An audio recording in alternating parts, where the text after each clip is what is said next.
Hello guys, welcome to this Java tutorial for beginners. In our today's video, we will continue our discussion with the object class in Java and talk about hashcode and equals method of object class. So without wasting time, let's get started. Now let us understand hashcode with help of this program. So here we have this class A, and I know inside the main method I have created three objects of our class A. And below that, from line 12 to line 14, I have invoked the hashcode method on each and every object.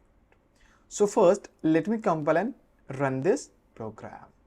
Now let me compile and execute the program.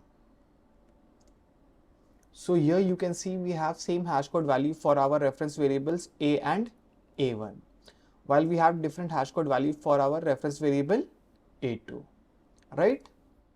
So to simply put, our hashcode method returns a unique integer representation of an object memory address, which allows for the efficient retrieval of objects. And it is mostly used for optimizing performance of hash-based collections in Java. So to reduce the complex operations like searching and retrieval, which we will see in future videos. So similar to your toString method, we can also override the hashcode method. And the signature of your hashcode method is public int and hashcode method name. And inside the method body, we can return any integer value. So here in this case, what I have done is inside my class A, I have this variable I, and just written the multiplication of I times 3 as the hashcode, right? So if I run this program, I have set the value in our constructor as 2 and 3. So the output should be, 2 times 3 is 6 and 3 times 3 is 9, right? So let us run this program now. So let us compile and execute the program. So here you have the outputs 6, 6 and 9. Now let us understand equals method of object class. Now consider this program. So here what I have done is I have written this 4 print statements, and it compares A equals to A1, A equals to A2. Below that we have A dot equals A1, A dot equals A2. So first let me run this program.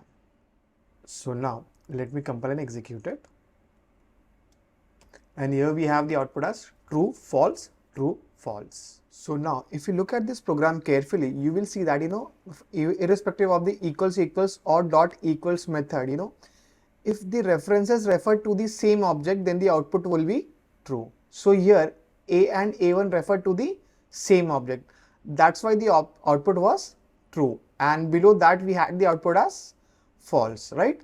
And similarly, the same situation happened for the dot equals method. So when they were referring to the same object, then we had the output as true. Otherwise the output was false.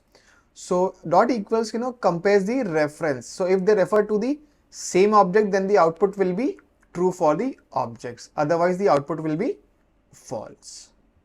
So similar to your toString method and hashcode method, you can also override this equals method.